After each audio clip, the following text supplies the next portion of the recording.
Good morning, YouTube. Reborn of Reborn Royalty here. And today, I wanted to show off one of my rifles. This right here is a Draco. It's actually like an authentic Draco, which even says it on the side. It's not a Z-Pap. It's not a Zatava. None of them shits. This is an authentic Draco. I got a little 3-point sling action. Let's start off with the basics.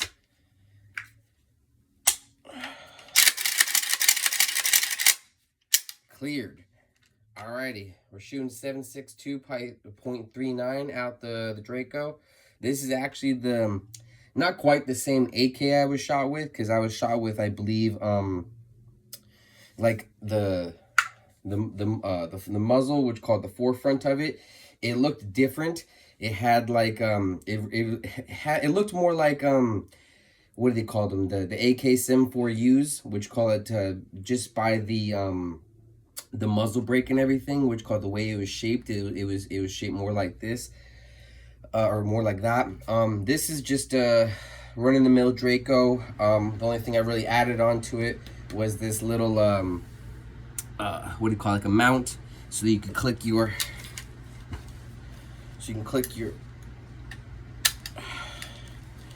sling onto it.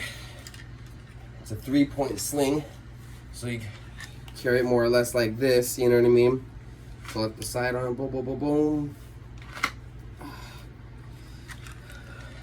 But yeah, I picked this bad boy up for $600 back in like 2019.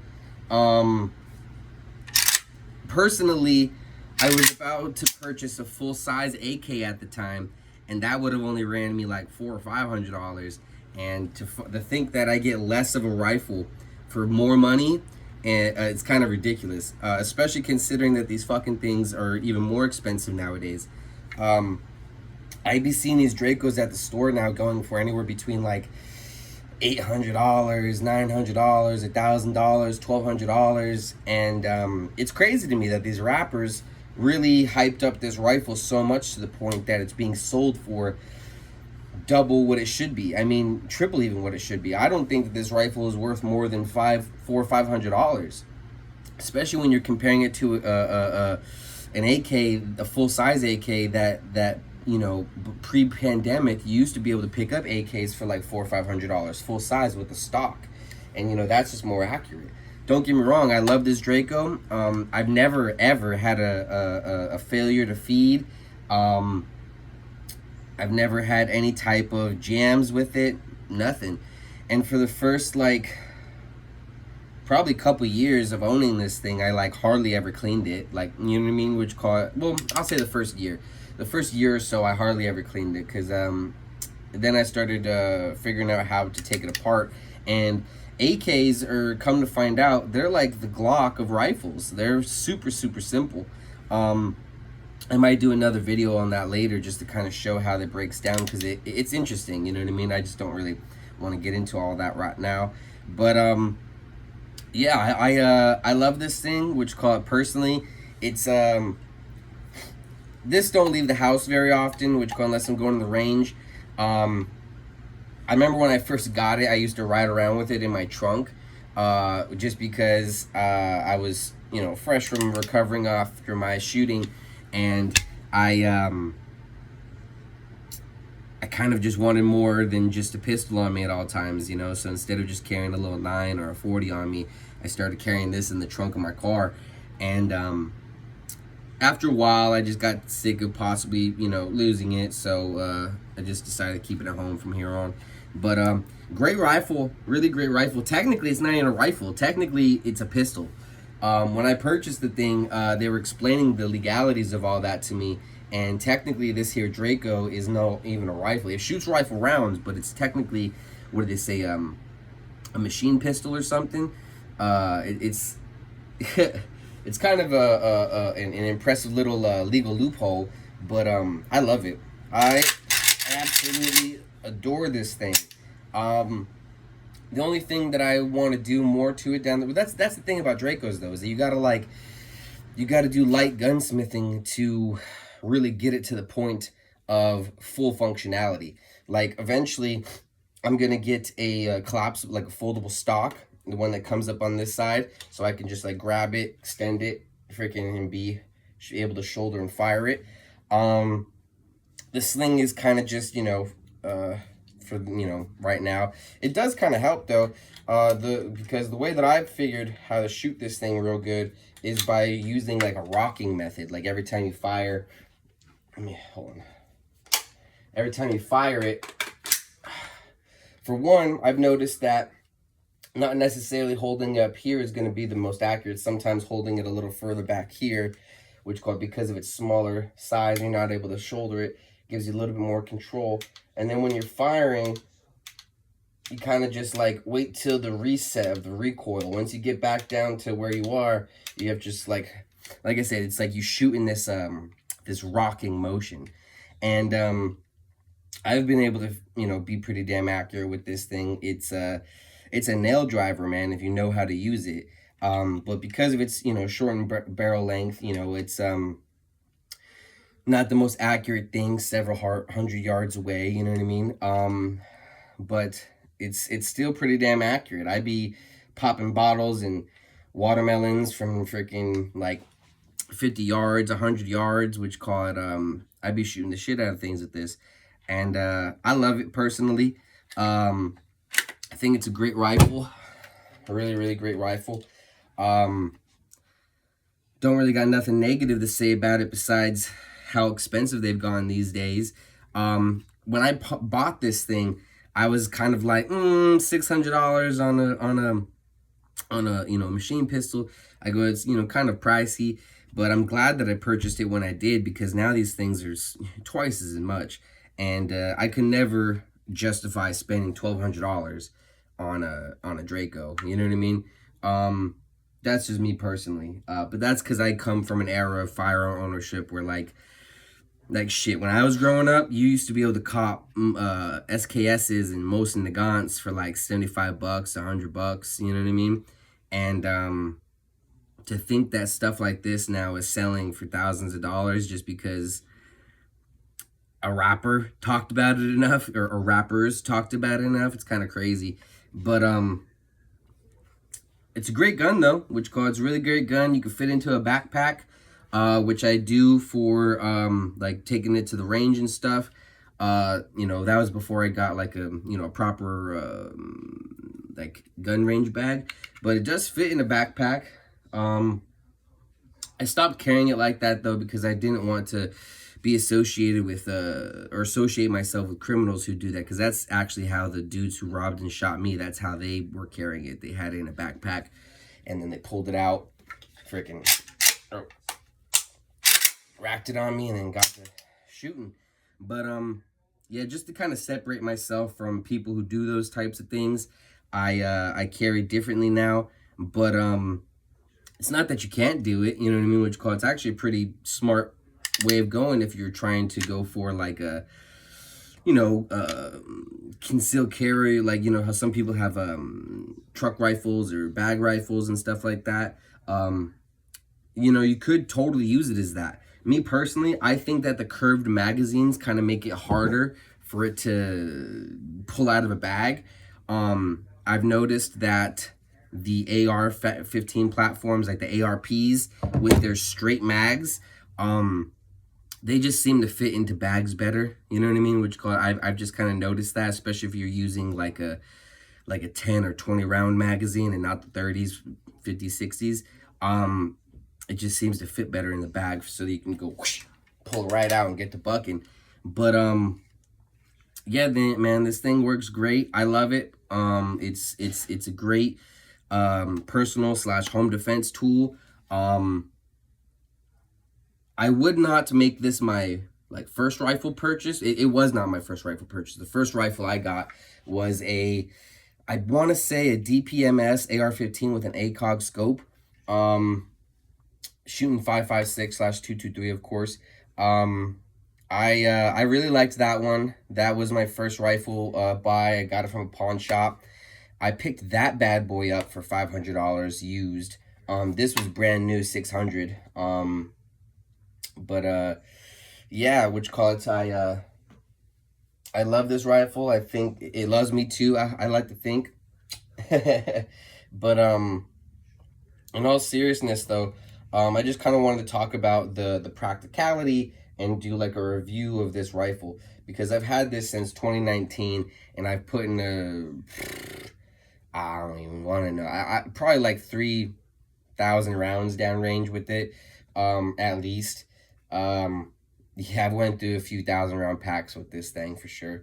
And I've been mostly using this the Tula, the steel casing ammunition that's like low key, got some armor piercing capabilities because of the steel core freaking heads.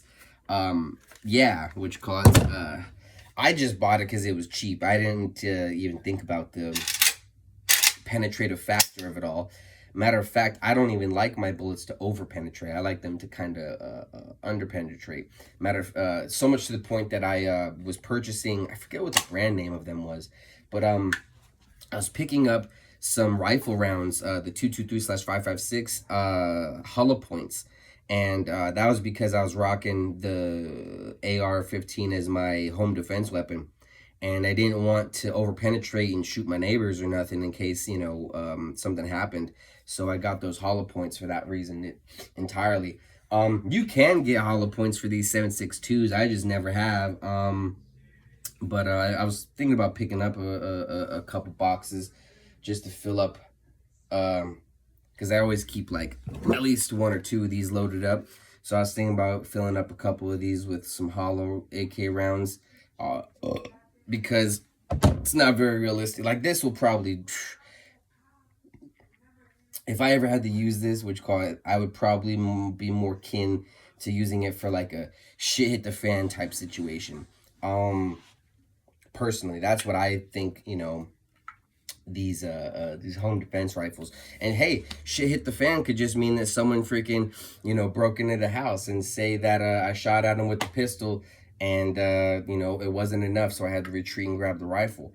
Hopefully that's not the case, because if that's the case, that means someone's really coming to just kill me, and it's not just like to come take my shit or something. Because if people are coming to just rob you, the second the gunfire gets exchanged, they're pretty much gonna leave. In my situation, in my self-defense shooting, it was kind of a rare circumstance, but come to find out, it made sense why they did this, because they were killing carloads of people, like literally, we were the 7th carload. We were the only survivors that the police knew of that went up against those guys. The other 6 carloads of people, they never specified how many people, but carloads of people got murdered by the folks who shot us. And yeah, man, the reason why I bring it up though is because in that situation, technically speaking, you're only supposed to engage until the threat is neutralized, right? Well, they ran away and kept shooting down the block at us. Even when they got to their getaway vehicle, they kept shooting at us. And because they kept shooting at us, I had to keep returning fire until I ran out of ammo. Sadly, I only had 10 rounds that night. I wish I had more, so I could have kept shooting longer and hit those motherfuckers more than I already did. But, it worked out for the best. It was just enough to get us out of that jam. And the reason why I bring it up, though, is because, they're always saying online, oh, you can only engage with the threat until the threat's been neutralized. Well, sometimes the threat's not going to be neutralized immediately. You're not going to necessarily always John Wick somebody and drop them in fucking 2 seconds like a video game. You know what I mean? More than likely, what's going to happen is that you're going to get into a semi-prolonged engagement, and you're going to have to shoot it out, and you're going to have to flee. You know what I mean? You might get hit. That's why it's good to always carry like tourniquets, or have a belt on you that you could, fasten into a tourniquet if need be. These are the things that we need to be talking, which they are, which it's being more talked about in this day and age in the self-defense community, the 2A community. But yeah, for the longest time, people just thought, oh, got a gun, no one's gonna stop me, I'm Billy Badass. But it's not always about that, because bullets ain't got no name. I did not wake up that day thinking, hey, I'm gonna get my leg blown apart. That's not realistic, you know what I mean? This is not. You don't know what life or your day has in store for you. So you just gotta be pray for the best and prepare for the worst. And that's in every facet of life.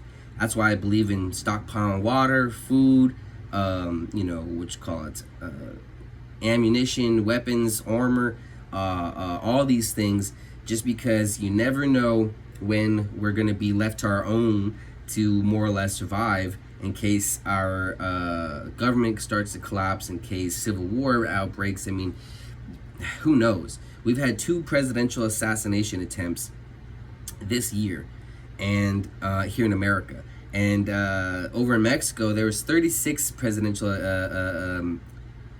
electees that all got murdered. And Mexico's celebrating the first female president right now, who obviously works with the cartel. Otherwise, why would she still be alive? But yeah, as our country gets crazier, as our laws get wackier, as crime rises, as theft and robberies rise, I feel as though citizens should be rising to the occasion and preparing themselves for the worst. And not because I want people to hurt other people, but because I want people to use these tools for what they're designed to do. Defending yourself, defending your family, prolonging your time here on earth. That is what these are about. That is all these are about. If you are using these to hurt people, and then, you know, karma has got a place for you, and so do us people. You know, it's called prison or fucking graveyard. And me personally, if you come across me or my folks, you're gonna end up in a graveyard before a fucking prison cell. But it's neither here nor there. This video is just about this rifle that I've had for a long time. It's very dear to my heart. I kind of consider this like my Dragon Slayer, which call it sword, because I got shot by a similar styled weapon, and went and collected the motherfucker's cousin after the fact. But yeah, which call I love these guns. AKs, that is. I'm gonna get a full size one down the road. This would probably be the smallest Draco I get. Just because there's not really a purpose for these to be much smaller than this one already is, you know what I mean? After that point, you're just gonna start losing like muzzle velocity, you know, accuracy, things like that. This barrel's pretty long. I mean, I would say this is probably like a freaking, I don't know, like probably like a 7-inch barrel, something like that, you know what I mean? But sorry, still getting over being sick. But yeah, which called this awesome's the bomb diggity. I'll do a breakdown video down the road, and I'm gonna cut the video here because I don't know how much time I got left. But yeah, if you don't already got one, go and get you one of these. Try and pick up one used so you don't gotta spend a rack or more. Because me personally, I don't think they're worth that, because you're gonna have to invest money to be able to put attachments on it, like a sling or a foregrip or a tack rail or a folding stock. I mean, there's just a plethora of things that you need to buy this fucking gun to make it fully functional. You know, functional as a personal defense weapon. But yeah, what you call it? Thanks for watching my videos. I'm gonna take this bad boy to the range soon. I've been just waiting to go with some friends. Yeah, until next time, Reborn of Reborn Royalty out, everybody. God bless and stay safe out there.